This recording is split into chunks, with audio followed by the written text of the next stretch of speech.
दोस्तों, इसे सुनने के लिए लीड या फिर हेडफोन का इस्तेमाल करें। चार दोस्त बड़े मजे से घूमने निकले। जंगल के पास से निकलते सुनसान हाईवे पर गाड़ी हवा से बातें करती हुई जा रही थी जब कार चला रहे कमल ने गाड़ी सड़क किनारे लगाकर रोकी तो बाकी तीनों ने भी सामने ध्यान दिया और पाया कि एक दो रहा था सामने। अब दाएं जाएं या बाएं, इसी उलझन में फंसे थे सब के सब कि कमल के साथ सामने बैठे मनप्रीत ने कहा, भाई मैप और प्लान दोनों के हिसाब से चले तो राइट लेना चाहिए, लेकिन मेरा दिल कह रहा है कि लेफ्ट लेते हैं। थोड़ी कोई अनजानी किस्म की जगह घूमेंगे, थोड़ा एडवेंचर होगा। और क्या, चल लेफ्ट मार चलते हैं यार। कमल तो था ही मनप्रीत की तरह पूरा पागल, तुरंत मान भी गया। लेकिन पीछे बैठे अर्जुन और वीर अपने नामों के उलट बेहद डरपोक थे। अर्जुन ने तुरंत कहा, अबे नहीं यार, पागल है क्या? न जगह का पता है न रास्ते का पता, कहीं जंगल जानवर चोर डाकू हुए तो। इस पे कमल और मनप्रीत हंसते हुए बोल पड़े, अबे तू कौन सा बड़ा रजवाड़ा है हा? जो तेरा खजाना लूट लेगा कोई। चुपचाप बैठा रहे वरना यही उतार देंगे। ये सुन के अर्जुन और वीर थोड़ा घबरा गए और चुपचाप बैठने में ही उन्होंने भलाई समझी। दोनों चुपचाप बैठे ही रहे। कमल ने गाड़ी गियर में डाली और बाईं ओर वाली सड़क पर गाड़ी 80 की स्पीड पर दौड़ा दी। गाड़ी के शीशे बंद थे तो ठीक से समझ नहीं आ रहा था कि गाड़ी आखिर कितनी तेज चल रही थी, लेकिन बहुत जल्द ही समझ आ गया जब कमल ने एकदम अचानक से बहुत तेज गाड़ी की ब्रेक लगाई। गाड़ी रुकी और मनप्रीत, अर्जुन और वीर की नजर ड्राइविंग सीट पर बैठे सूखे पत्ते की तरह कांपते हुए कमल पर गई। कमल सचमुच डर से कांप रहा था, घबराहट से सांस नहीं आ रही थी। मनप्रीत ने जोर से कमल को झकझोर कर कहा, कमल, ओए कमल, क्या हुआ? अबे हुआ क्या तुझे? कमल धीरे धीरे मनप्रीत की ओर मुड़ा और फिर वापस सड़क की ओर मुड़कर उंगली से सामने की ओर इशारा करके कुछ दिखाने की कोशिश करता हुआ बोला, वो सामने दिख नहीं रहा तुम लोगों को? हाँ। तीनों ने कमल की उंगली का इशारा देखा और उसके बाद फिर कमल को देखते हुए कहा, अबे तू पागल हो गया है क्या? क्या बकवास कर रहा है? कमल अब थोड़ा गुस्से से बोला, अरे वो सामने दिख नहीं रही तुम लोगों को? वो इंसान नहीं है, पक्का कोई आत्मा है। मैं गाड़ी बैक करता हूँ, निकलते यार इधर से। इतनी सी बात सुनते ही मनप्रीत को थोड़ी झुंझलाहट हुई और उसने कहा, कोई कहीं नहीं जाएगा, हमें सिर्फ यहां से निकल के जाना है। किसी इंसान या आत्मा को परेशान थोड़ी कर रहे हैं हम। वो जहां भी खड़ा है या खड़ी है सिर्फ तुझे दिखाई दे रही है, तो उसके पास से चुपचाप गाड़ी निकाल ले, बस। और क्या? चल गाड़ी निकाल यार, चल गाड़ी निकाल। मनप्रीत की बात सुनकर कमल को भी थोड़ी हिम्मत आ गई। उसने गाड़ी स्टार्ट की और उस आत्मा पर नजर गड़ाए हुए उसके पास से गाड़ी निकाली तो गाड़ी जैसे जैसे उस आत्मा को पार करती गई वैसे वैसे ऐसा लगा जैसे उसने अपने हाथों और नाखूनों से ऐसी खरोंच मारी हो कि गाड़ी ही रुक जाए। लेकिन कमल ड्राइविंग में बहुत अच्छा था, कोई दिक्कत नहीं हुई और गाड़ी सीधा निकाल के काफी आगे आ गए थे चारों। जब अचानक से गाड़ी का टायर बीच जंगल में पंचर हो गया। स्टेपनी बदल के टायर चेंज करना सिर्फ कमल को ही आता था। कमल ने ट्रंक खोला और सामान देखकर पहले जैक निकाला और गाड़ी के नीचे रखा तो उसे याद आया कि जैक खोलेगा कैसे। लेवर तो ट्रंक में ही पड़ा था। कमल जैक का लेवर ट्रंक से निकालने पीछे गया और लेवर निकाल पाता उससे पहले ही जैक के बिना और बिना हाथ लाए ही गाड़ी अपने आप हवा में उठ गई। कमल ये देखते ही घबराया नहीं, थोड़ा सा पीछे हटा और तभी गाड़ी जोर की आवाज के साथ वापस नीचे गिरी। बाकी तीनों भी काफी घबराए हुए थे और ये देखकर तो जैसे पता नहीं क्या हो गया था। तीनों के तीनों पिकनिक पे आए छोटे बच्चों की तरह हाथ पकड़े कमल के पीछे खड़े थे, जैसे कि वो उनका टीचर हो। कमल खुद भी घबराया हुआ था, लेकिन इन तीनों से थोड़ा कम। उसने पलट के कहा, अरे फटुओ, यहाँ से निकलना है तो मेरा जरा हाथ बटाओ, जैक की रॉड निकाल के दो।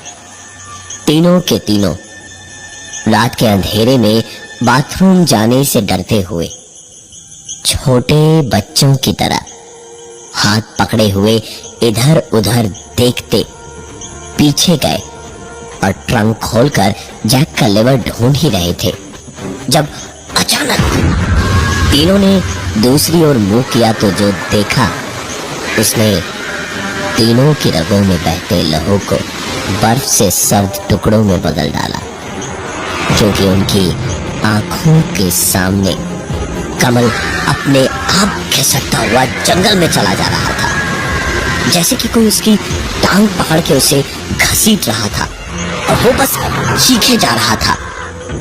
मनप्रीत, अर्जुन और वीर डरपोक कितने भी रहे हो, लेकिन थे तो दोस्त ही, वैसे ही घबराए हुए, अब तो और भी दुगने डरे हुए। सबने कुछ न कुछ लोहे का भारी सा गाड़ी से सामान उठाया और जिस तरफ कमल को घसीटा गया था उसी ओर चल पड़े। और कुछ ही दूर चले होंगे जब एक बड़े से पुराने और घने से पेड़ के ठीक नीचे अजीब तरीके से कमल बैठा हुआ था। उसे देखते ही तीनों समझ गए कि ये कमल नहीं है, कोई धोखा है, कोई छलावा है। उसने वहीं से तीनों को पुकारना शुरू किया, लेकिन एक अलग आवाज में। अर्जुन, वीर, मनप्रीत, इधर आना, सुनना मेरी बात। तीनों जाते भी क्यों ना, वो दोस्त था उनका। तीनों उसके पास पहुंचे तो कमल ने एक झटके से जैक का लेवर खींचा और कहा, सुना, मेरी ना सर में बड़ा दर्द हो रहा है, ये रॉड देना, थोड़ा हल्के से मारना, मारना सर पे। कमल ने इतना कह के लेवर छीनने की कोशिश शुरू की और आखिरकार वीर के हाथ से लेवर छूट गया और वीर सूखी पत्तियों के ढेर पर जाकर के पड़ा और कमल ने वो लेवर अपने माथे पर जोर जोर से मारना शुरू किया और उसके एक दो बार अपने सर पे लोहे का वो रॉड मारते ही 1 मिनट के अंदर कमल बुरी तरह से लहूलुहान हो गया था। उसका ये हाल देखकर अर्जुन, वीर और मनप्रीत के पसीने छूट गए थे। तीनों ने वहां से दौड़ लगाई वापस रास्ते की ओर जहां उनकी गाड़ी खड़ी थी और वहां पहुंचते ही उन्होंने देखा कि कमल उनके सामने गुस्से में खड़ा था और उन्हें देखते ही कहने लगा, अबे तुम लोगों को गाड़ी के पीछे से जैक का रॉड देने को कहा था मनहूसो। हाँ, मैंने इस तरह से तुम लोगों को पीछे क्या भेजा? तुम लोग तो सबसे भाग गए कि काम न करना पड़े कोई। कब से खड़ा हूं गधों की तरह, कहां मर गए थे मनहूस सबके सब? मनप्रीत ने कहा, तू यहाँ है, पर तू अभी जंगल में था, हमारी आंखों के सामने तुझे घसीट कर यहाँ से अंदर ले गया तो कोई। कमल ने अपनी आंखों से उस शैतान को देखा था। उसने तुरंत अर्जुन के हाथ से जैक का रॉड छीना और जैक से गाड़ी उठाकर तुरंत टायर चेंज करने में लग गया। स्टेपनी निकालकर जल्दी जल्दी उसने चक्का लगाया और सबको गाड़ी में बैठने का इशारा किया। सब कोई बैठे और कमल गाड़ी स्टार्ट करने की कोशिश करने लगा, लेकिन गाड़ी स्टार्ट नहीं हुई। तो कमल ने सबसे कहा, तुम में से कोई बाहर नहीं आएगा, मैं बाहर जाकर देखता हूं। कमल ने बाहर निकलकर बॉनेट खोला और देखने लगा कुछ और गड़बड़ तो नहीं है। ध्यान से देखा तो एक दो तार दिखाई दिए जो खुल गए थे। कमल ने वो तार जोड़े और कहा, मनप्रीत जरा इग्निशन ऑन कर तो। गाड़ी स्टार्ट हुई तो बॉनेट बंद करके हाथ झाड़ते हुए कमल ने कहना शुरू तो किया, अब भागो यहां से, वरना कोई भरोसा नहीं कहां क्या।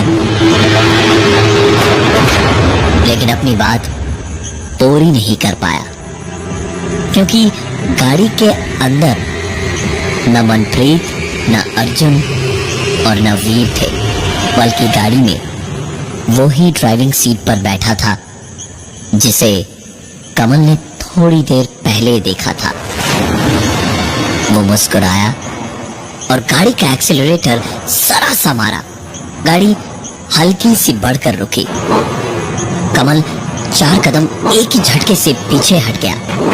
गाड़ी और थोड़ी आगे बढ़ी और कमल थोड़ा और पीछे हटा और उसके बाद गाड़ी आगे बढ़ने लगी और कमल भागता रहा और भागते भागते बार बार पीछे देखे जा रहा था।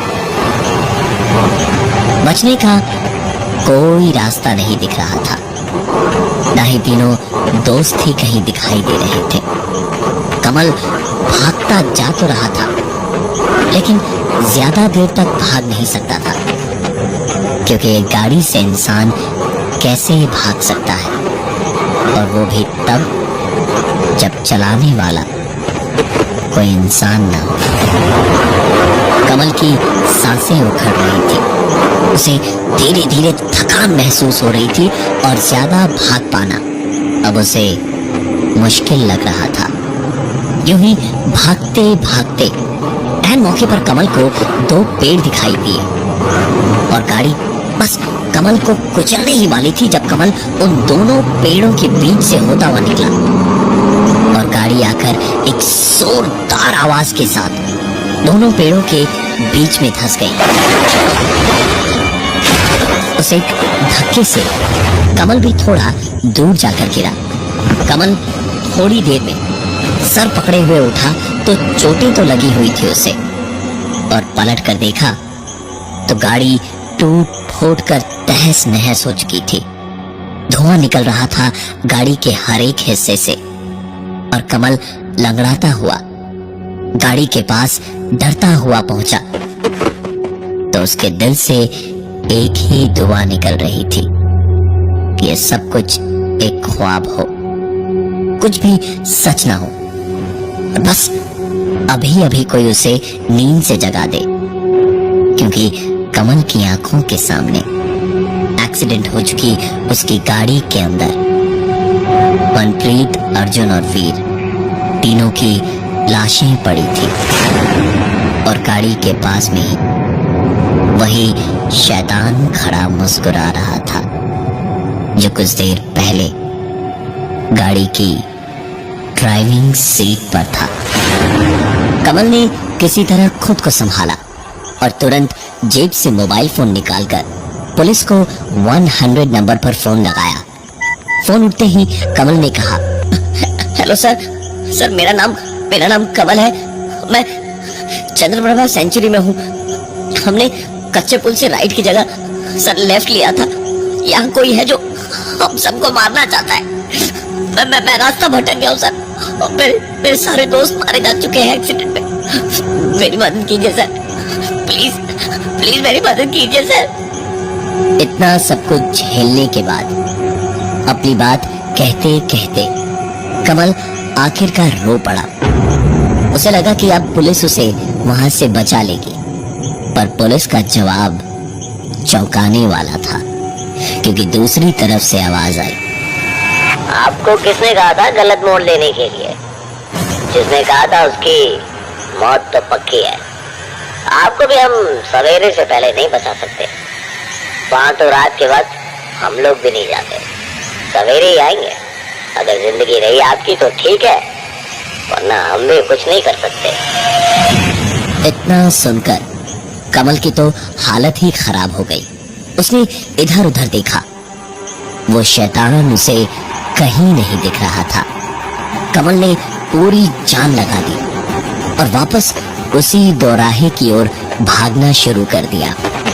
लंगड़ाता हुआ किसी तरह काफी आगे तक पहुंच चुका था वो, जब आखिरकार एक गाड़ी दूर से आती हुई दिखाई दी और हाथ हवा में उठा करके कमल ने उन्हें रोकने का इशारा किया।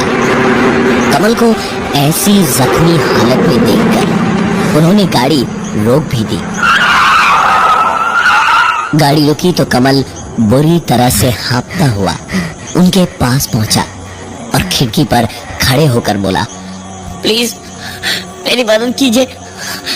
मेरे दोस्तों को उसने मार दिया है और मेरी गाड़ी का भी एक्सीडेंट हो गया है। मुझे पुलिस स्टेशन तक छोड़ दीजिए प्लीज। हाँ। कमल की बात सुनकर उन लोगों ने भी सोचा कि मदद कर ही दी जाए। उन्होंने कमल को गाड़ी में बैठाया और गाड़ी आगे बढ़ाई, लेकिन कुछ ही दूर गाड़ी आगे बढ़ी थी जब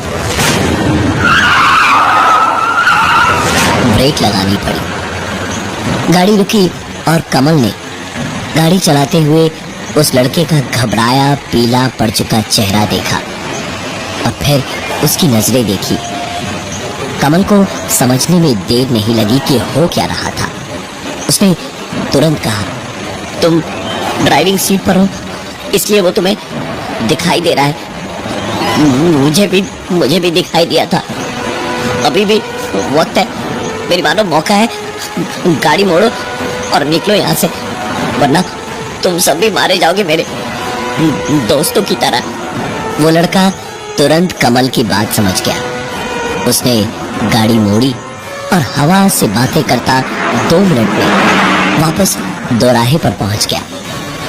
कमल शुक्रिया कह के गाड़ी से उतरा और सवेरे तक पुलिस के आने का इंतजार करता रहा। सुबह की पहली किरण के साथ ही पुलिस भी वहां आई। कमल की बात सुनकर पुलिस वाले आगे गए और सचमुच उन्हें वहां एक गाड़ी मिली। साथ ही मनप्रीत, अर्जुन और वीर, जो मरे हुए नहीं थे, वो पुलिस को जख्मी हालत में मिले थे। और जब उन्हें हॉस्पिटल ले जाया जा रहा था तब रास्ते में मनप्रीत, जो थोड़े होश में था, उसने बताया कि वो तीनों लगभग मर ही जाते, लेकिन वक्त रहते उस शैतान से माफी मांग ली थी, इसलिए शायद बच गए। पुलिस से कमल ने माजरा पूछा तो पता चला कि ये यहाँ कई सालों से है, बस कौन है, क्या चाहता है, ये कोई नहीं जानता।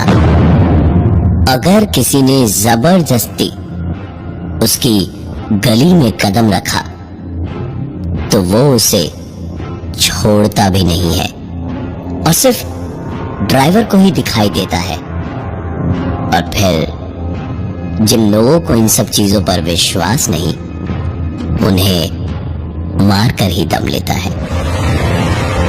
ये तो ऊपर वाले का शुक्र है कि आप चारों बच गए।